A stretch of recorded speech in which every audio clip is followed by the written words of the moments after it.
你今日想去邊啊？一句平凡對話，你知道對佢哋嚟講並不平凡嗎？我想嘆個下午茶，食個菠蘿油。我想出嚟見下班老友記啊！我好掛住佢哋。我想同大家一樣，想去邊就去邊。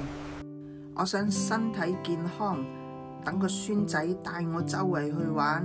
每一個人都有無限個想做嘅事，但並非每人都可以隨心所想而行。我哋習以為常嘅出行，但對長者或出行不便人士嚟講，卻要面對好多無形嘅新心理障礙，怕唔認得路，怕麻煩到親友，怕跌倒，怕唔記得帶鎖匙，怕要揾廁所。長者失去嘅唔單止係幾段行程，而係社交連結，甚至出門嘅自信心。在一起認捐出行包，突破佢哋每個出行所想。認捐一程，改變一生。